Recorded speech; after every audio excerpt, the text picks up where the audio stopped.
नमस्कार दोस्तों, आप सभी का स्वागत है आपके अपने चैनल स्टडी गोल्स में। आज हम लोग हिंदी का प्रैक्टिस सेट नंबर 5 सॉल्व करेंगे। सभी क्वेश्चंस बहुत ही महत्वपूर्ण हैं, इसलिए वीडियो को बहुत ध्यान से देखिएगा। चलिए हम लोग शुरू कर देते हैं। पहला क्वेश्चन है, सडानन शब्द किस समास का उदाहरण है? अव्ययी भाव समास, बहुव्रीहि समास, तत्पुरुष समास, कर्मधारय समास। तो इसमें हो जाएगा आपका बहुव्रीहि समास। कैसे होगा ये देखिए। सडानन का अगर विग्रह करेंगे तो हो जाएगा छह है सिर जिसके, अर्थात कार्तिकेय। तो यहाँ पे दोनों जो पद हैं इसके, सड और आनन, मिलकर तीसरे पद की ओर संकेत कर रहे हैं, जो कि है कार्तिकेय। तो इस तरह के शब्दों में कौन सा समास होता है? बहुव्रीहि समास। चलिए हम लोग अगला प्रश्न देखते हैं। प्रश्न नंबर 2, दिए गए वाक्यांश के लिए एक शब्द का प्रयोग कीजिए जो शत्रु की हत्या करता है। शत्रुघ्न, नश्वर, जन्मांध या फिर निर्दय। तो इसमें हो जाएगा आपका शत्रुघ्न। ए ऑप्शन सही हो जाएगा। जो शत्रु की हत्या करता है शत्रुघ्न। नश्वर, नश्वर का अर्थ होता है जो नष्ट हो जाने वाला हो। जन्मांध का अर्थ होगा जो जन्म से अंधा हो। निर्दय किसके लिए प्रयुक्त होगा? जिसके अंदर दया ना हो, उसे कहेंगे निर्दय। अगला प्रश्न देखिए, प्रश्न नंबर 3, मुझे विश्वास है कि आप अवश्य आएंगे में वाक्य का प्रकार पहचानिए। सरल वाक्य, मिश्र वाक्य, संयुक्त वाक्य या फिर इनमें से कोई नहीं। तो इसमें हो जाएगा आपका मिश्र वाक्य। बी ऑप्शन सही हो जाएगा। कैसे? तो आप देखिए कि मिश्र वाक्य की पहचान क्या होती है कि इसमें दो उपवाक्य होते हैं। एक मुख्य उपवाक्य होता है और एक उस पर आश्रित उपवाक्य होता है। तो इसमें क्या है? मुझे विश्वास है कि आप अवश्य आएंगे, तो इसमें की लगा हुआ है बीच में। इससे भी आप पहचान सकते हैं कि इसमें मिश्र वाक्य है। वैसे अगर रचना के आधार पर वाक्यों का वर्गीकरण करें तो 3 प्रकार होते हैं रचना के आधार पर: सरल वाक्य, मिश्र वाक्य और संयुक्त वाक्य। सरल वाक्य जिसमें केवल एक ही मुख्य वाक्य होता है, उसमें 2 उपवाक्य या 3 उपवाक्य नहीं होते हैं। संयुक्त वाक्य कौन सा वाक्य होगा? उसमें 2 या 2 से अधिक भी उपवाक्य हो सकते हैं और सभी जो उपवाक्य होते हैं वो स्वतंत्र होते हैं, एक दूसरे पर आश्रित नहीं होते हैं। जबकि मिश्र वाक्य में एक मुख्य उपवाक्य होता है और बाकी के जो उपवाक्य होते हैं वो उस पर आश्रित होते हैं। और मिश्र वाक्य को पहचानने का जो तरीका है या विधि कहें वो क्या होगी? उसमें ज्यों ही, यद्यपि, ताकि, जैसा कि या फिर यदि, ये शब्द प्रयोग होते हैं उसमें बीच में। तो उससे आप पहचान सकते हैं कि ये मिश्र वाक्य है। अगला प्रश्न देखते हैं हम लोग, प्रश्न नंबर 4, निम्न में से किस वाक्य में विराम चिन्हों का सही प्रयोग हुआ है? पहला ऑप्शन है आप शायद पटना के रहने वाले हैं। दूसरा ऑप्शन है आप शायद पटना के रहने वाले हैं, आपके बाद ये विस्मयबोधक का चिन्ह लगा हुआ है, आप शायद पटना के रहने वाले हैं, या फिर चौथा ऑप्शन। तो इसमें जो सही होगा वो होगा आपका ए ऑप्शन, आप शायद पटना के रहने वाले हैं। तो इसमें विराम चिन्हों का सही से प्रयोग हुआ है। तो विराम चिन्हों की कुल संख्या है कितनी? विराम चिन्हों की कुल संख्या है 20। और किसके अनुसार ये है? ये है कामता प्रसाद गुरु के अनुसार। और सभी जो विराम चिन्ह हैं वो किससे लिए गए? वो अंग्रेजी भाषा से लिए गए हैं सभी विराम चिन्ह। तो इसमें ए ऑप्शन आपका सही हो जाएगा। अगला प्रश्न देखते हैं हम लोग, प्रश्न नंबर 5, दोहा, चौपाई, सवैया, कौमा, सोरठा आदि की प्रथमावली के अंत में निम्न में से कौन सा विराम चिन्ह प्रयोग होता है? तो इसमें आपको बताना है कौन सा विराम चिन्ह प्रथमावली में प्रयोग होता है। जैसे कोई भी आप दोहा ले लीजिए, जैसे पवन तनय संकट हरन, मंगल मूर्ति रूप, राम लखन सीता सहित हृदय बसहु सुरभूप। तो इसमें जो चरण होते हैं, पहला जो चरण होता है उसमें कौन सा कॉमा प्रयोग होता है? तो उसे कहते क्या है? हिंदी में आपको बताना है, तो उसे कहते हैं अल्प विराम। तो कौन सा ऑप्शन सही हो जाएगा?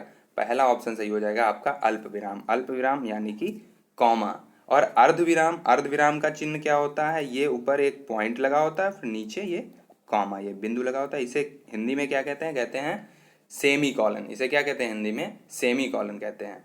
और जो पूर्ण विराम है, पूर्ण विराम का चिन्ह तो आपको पता ही होगा, ये होता है विस्मयादिबोधक। तो विस्मयादिबोधक का क्या चिन्ह होता है? ये एक डंडा होता है आपका, उसके नीचे ये पॉइंट लगा हुआ होता है। तो ये होता है विस्मयादिबोधक का चिन्ह।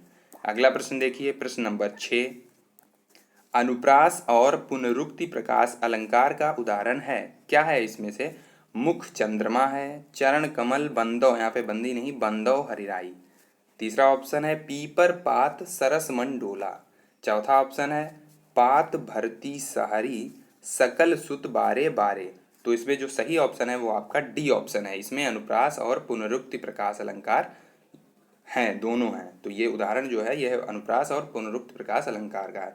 पुनरुक्ति प्रकाश अलंकार होता क्या है? उसकी परिभाषा क्या होती है? जहाँ एक ही अर्थ में किसी शब्द की आवृत्ति हो। तो उसे कहते हैं पुनरुक्ति प्रकाश। और अनुप्रास अलंकार, तो जब व्यंजन वर्ण की आवृत्ति होती है तो वहां पे अनुप्रास अलंकार होता है। तो इसमें देखिए आप सा, यहाँ पे शहरी, सकल, सुत, तो इसमें सा जो व्यंजन वर्ण है इसकी आवृत्ति हो रही है, मतलब इसमें अनुप्रास अलंकार है। अगला प्रश्न देखिए, प्रश्न नंबर 7। दाता का विलोम शब्द लिखिए। दाता का विलोम शब्द दानी, याचक, पाचक, दायक। तो इसमें आपका बी ऑप्शन सही हो जाएगा, याचक। दाता का अर्थ होता है देने वाला और याचक का अर्थ होगा मांगने वाला, तो दाता का विलोम क्या हो जाएगा, याचक। तो दाता का अगर स्त्रीलिंग पूछ दिया जाए आपसे, अगर आपसे पूछ दिया जाए कि दाता का स्त्रीलिंग क्या होगा, तो हो जाएगा दात्री। चलिए अगला प्रश्न देखिए, प्रश्न नंबर 8। कल्पना शब्द का विशेषण शब्द है। विशेषण शब्द, कल्पना शब्द का विशेषण शब्द आपको बनाना है। काल्पनिक, कल्पनिक, कल्पानिक, कल्पना। तो इसमें आपका काल्पनिक हो जाएगा। कल्पना शब्द का विशेषण शब्द हो जाएगा काल्पनिक। विशेषण किसे कहते हैं, जो शब्द संज्ञा या सर्वनाम शब्दों की विशेषता बताते हैं उन्हें हम विशेषण शब्द कहते हैं। चलिए अगला प्रश्न देखिए, प्रश्न नंबर 9। वह व्यक्ति जो दिन में केवल एक बार भोजन करता है कहलाता है एकाहारी, अल्पाहारी, भिक्षु या फिर सन्यासी। तो जो व्यक्ति एक दिन में केवल एक बार भोजन करता है उसे एकाहारी कहते हैं। और अल्पाहारी कौन होता है, जो कम भोजन करता है, कम खाने वाला होता है, उसे कहते हैं अल्पाहारी। चलिए दोस्तों अगला प्रश्न देखते हैं, प्रश्न नंबर 10। अर्थ के आधार पर निम्नलिखित वाक्य का भेद बताइए। ईश्वर करे आपकी यात्रा शुभ हो। संदेहवाचक, विस्मयादिबोधक, इच्छावाचक या फिर संकेतवाचक। तो इसमें आपका इच्छावाचक हो जाएगा। ये जो वाक्य है वो कैसा वाक्य है, इच्छावाचक है। अर्थ के आधार पर अगर वाक्यों का वर्गीकरण करें तो 8 प्रकार से वर्गीकरण किया जाता है। 8 प्रकार होते हैं अर्थ के आधार पर, वाक्य के 8 प्रकार होते हैं। और इसमें क्या है, जब भी शुभकामना दी जा रही हो, व्यक्त की जा रही हो या इच्छा व्यक्त की जा रही हो तो वो वाक्य कैसा होता है, इच्छावाचक होता है। अगला प्रश्न देखते हैं दोस्तों, प्रश्न नंबर 11। निस्तेज का संधि विच्छेद है। निह प्लस तेज, नित प्लस तेज, निस प्लस तेज या निर प्लस तेज। तो इसमें ए ऑप्शन सही हो जाएगा, निह प्लस तेज। और ये जो उदाहरण है ये है विसर्ग संधि का उदाहरण। किस संधि का उदाहरण है, ये विसर्ग संधि का उदाहरण है दोस्तों। और इसमें जो विसर्ग है इसका हो गया है सा।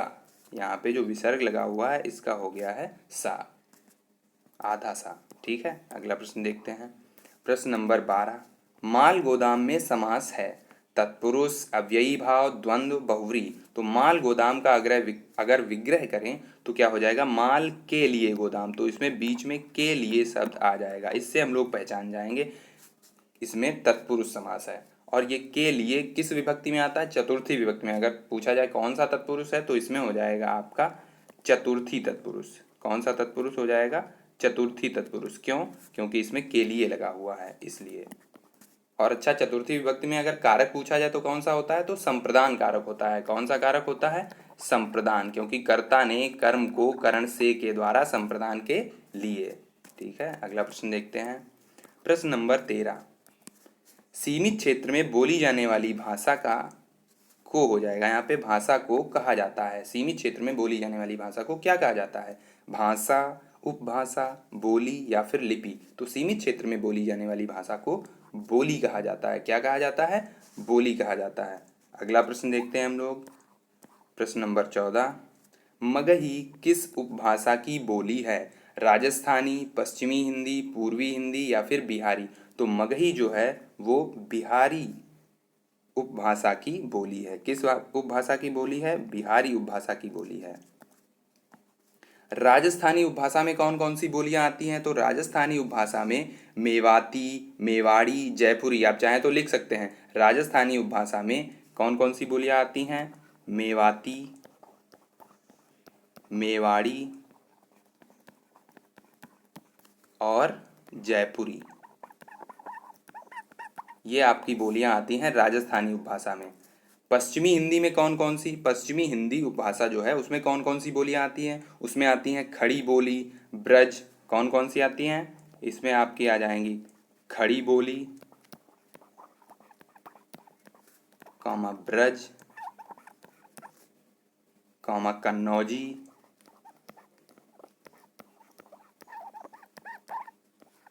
और आ जाएगी आपकी हरियाणवी, इसमें आपकी हरियाणवी। पूर्वी हिंदी में अगर आप बात करें तो पूर्वी हिंदी जो उपभाषा है उसमें कौन कौन सी बोलियां आएंगी, तो उसमें आएंगी अवधी, बघेली, छत्तीसगढ़ी। कौन कौन सी बोलियां आ जाएंगी इसमें? अवधी, बघेली और छत्तीसगढ़ी। इसको याद करने की एक ट्रिक भी है, ABC। अगर पूर्वी हिंदी उपभाषा में आप बोलियां अगर देखें तो A से ये अवधी, B से बघेली और C से आपको याद रखना है छत्तीसगढ़ी। तो इसकी ये ट्रिक भी हो जाएगी। और बिहारी, बिहारी उपभाषा में जो बोलियां आती हैं वो है मगही, मैथिली और भोजपुरी। उसमें से मगही तो यहीं दी हुई है, उसके अलावा होती है मैथिली और भोजपुरी। आप चाहें तो इनको लिख भी सकते हैं। अगला प्रश्न देखते हैं दोस्तों, प्रश्न नंबर 15। दोहा और रोला को क्रम से मिलाने पर कौन सा छंद बनता है? हरिगीतिका, कुंडलिया, सवैया या फिर बरवै? तो दोहा और रोला को क्रम से मिलाने पर कुंडलिया छंद बनता है। कौन सा छंद बनता है? कुंडलिया। कुंडलिया में 6 चरण होते हैं। कितने चरण होते हैं? 6 चरण। और इसको अगर आपको पहचानना है तो बहुत ही आसान तरीका है। कुंडलिया छंद की जिस शब्द से शुरुआत होती है उसी शब्द से अंत भी होता है। इस छंद में क्या होता है? जिस शब्द से शुरुआत होती है उसी शब्द से अंत भी होता है। तो इस तरह से आप कुंडलिया छंद को आसानी से पहचान सकते हैं। अगला प्रश्न देखते हैं दोस्तों, प्रश्न नंबर 16। भारतीय संविधान की किस अनुसूची में संविधान द्वारा मान्यता प्राप्त भाषाओं का वर्णन है? पंचम अनुसूची मतलब 5वीं अनुसूची, छठी अनुसूची, 8वीं अनुसूची या फिर 7वीं अनुसूची? तो 8वीं अनुसूची में संविधान द्वारा मान्यता प्राप्त भाषाओं का वर्णन है। कितनी भाषाएं वर्णित हैं इसमें? इसमें 22 भाषाएं वर्णित हैं। कितनी भाषाएं वर्णित हैं? 22 भाषाएं। हिंदी क्या है? हिंदी हमारी राजभाषा है। और इसको कब घोषित किया गया था कि हिंदी हमारी राजभाषा होगी? तो वो घोषित किया गया था 14 सितंबर। कब घोषित किया गया था? 14 सितंबर 1949 को। ठीक है, 14 सितंबर को ही राष्ट्रीय हिंदी भाषा दिवस मनाया जाता है। हिंदी दिवस 14 सितंबर को राष्ट्रीय हिंदी दिवस मनाया जाता है। और अंतर्राष्ट्रीय यानी कि विश्व हिंदी दिवस कब मनाया जाता है? वो 10 जनवरी को मनाया जाता है। विश्व हिंदी दिवस आपका मनाया जाता है 10 जनवरी को। और अगर हम बात करें तो हमारे संविधान में, जो भारत का संविधान है, हमारे देश का संविधान है, उसमें अनुच्छेद 343 से लेकर अनुच्छेद 351 तक हिंदी भाषा का वर्णन है। और अनुच्छेद 343 में ये वर्णित है कि हिंदी हमारी राजभाषा है। हिंदी हमारे देश की राजभाषा। ये किस अनुच्छेद में वर्णित है? ये अनुच्छेद 343 में वर्णित है। तो इसमें आपका 8वीं अनुसूची उत्तर हो जाएगा, जिसमें जो भाषाएं 22 भाषाएं हैं उनका वर्णन किया गया है। अगला प्रश्न देखते हैं दोस्तों, प्रश्न नंबर 17। अनुनासिक का संबंध है, यहाँ पे क्या होगा? अनुनासिक का संबंध होता है केवल नाक से, केवल मुंह से, नाक और मुंह दोनों से, कोई नहीं। तो इसमें नाक और मुंह दोनों से अनुनासिक का संबंध होता है। सी ऑप्शन सही हो जाएगा। अनुस्वार का संबंध केवल नाक से होता है। अनुस्वार का संबंध केवल नाक से होता है, मतलब इसका उच्चारण केवल नाक से किया जाता है। और अनुनासिक का संबंध नाक और मुंह दोनों से होता है। अगला प्रश्न देखते हैं दोस्तों, प्रश्न नंबर 18। सच्चरित किस संधि का उदाहरण है? तो इसमें व्यंजन संधि हो जाएगा आपका उत्तर। अगर इसका विच्छेद करें तो क्या होगा? सत प्लस चरित। तो इसमें ता का हो जाएगा आधा चा। ता की जगह पे हो जाएगा आधा चा, सच्चरित। इसको पहचानने का एक और आसान तरीका है कि अगर द्वित्व व्यंजन आए, द्वित्व व्यंजन पहले आधा व्यंजन वर्ण और फिर बाद में पूरा वर्ण, तो वो हो जाएगा आपका ये द्वित्व व्यंजन। अगर द्वित्व व्यंजन आए तो वहां पे व्यंजन संधि होती है हमेशा। तो इस तरह से आप पहचान सकते हैं कि इसमें व्यंजन संधि है। अगला प्रश्न देखते हैं दोस्तों, प्रश्न नंबर 19। प्रत्युत्पन्न मति शब्द में प्रयुक्त उपसर्ग है प्रति, प्रत्यु या फिर प्रत्युत? तो इसमें प्रति उपसर्ग का प्रयोग हुआ है। प्रति प्लस आपका उत्पन्न मति से मिलकर ये शब्द बना हुआ है। इसमें जो प्रति में ई लास्ट में क्या आ रहा है? ई। तो ई का हो जाएगा या। यण संधि के अनुसार इसमें ई की जगह पे या हो जाएगा। और चूंकि यहाँ पे उ लगा हुआ है तो इसमें ये यू हो जाएगा। ये देखिए आप, यहाँ पे यू हो गया, प्रत्युत्पन्न मति, इस तरह से। तो इसमें प्रति उपसर्ग है। अगला प्रश्न देखते हैं दोस्तों, प्रश्न नंबर 20। पढ़ने वाला में किस प्रत्यय का प्रयोग हुआ है? कृदंत प्रत्यय, तद्धित प्रत्यय, देशज या विदेशज? तो पढ़ने वाला में कृदंत प्रत्यय का प्रयोग हुआ है। अगर इसको पहचानना है आपको तो क्या होता है? कृदंत प्रत्यय कब लगता है? क्रिया में जब प्रत्यय हो। क्रिया में, जैसे यहाँ पे पढ़ना और वाला, तो इसमें क्रिया में जब प्रत्यय का प्रयोग हो गया है तो यहाँ पे इसलिए कृदंत प्रत्यय हो गया है। अगर यहाँ पे संज्ञा के साथ प्रत्यय लगा हो, संज्ञा के साथ अगर प्रत्यय का प्रयोग हुआ हो तो वहाँ पे आपका हो जाता है तद्धित प्रत्यय। संज्ञा के साथ प्रत्यय लगा हो तो वहाँ पे तद्धित प्रत्यय हो जाता है। तो ये थे आज के क्वेश्चंस। अगर आपको वीडियो अच्छी लगी हो तो इसे लाइक कर दीजिए, साथ में कमेंट और शेयर भी कीजिए। अगर अभी तक आप लोगों ने चैनल को सब्सक्राइब नहीं किया है तो चैनल को सब्सक्राइब कर लीजिए, साथ में बेल आइकन को भी प्रेस कर लीजिए, जिससे कि नई वीडियो की नोटिफिकेशन आप सभी को तुरंत मिल जाए। पीडीएफ के लिए आप टेलीग्राम चैनल ज्वाइन कर सकते हैं, लिंक आपको डिस्क्रिप्शन बॉक्स में मिल जाएगा। धन्यवाद।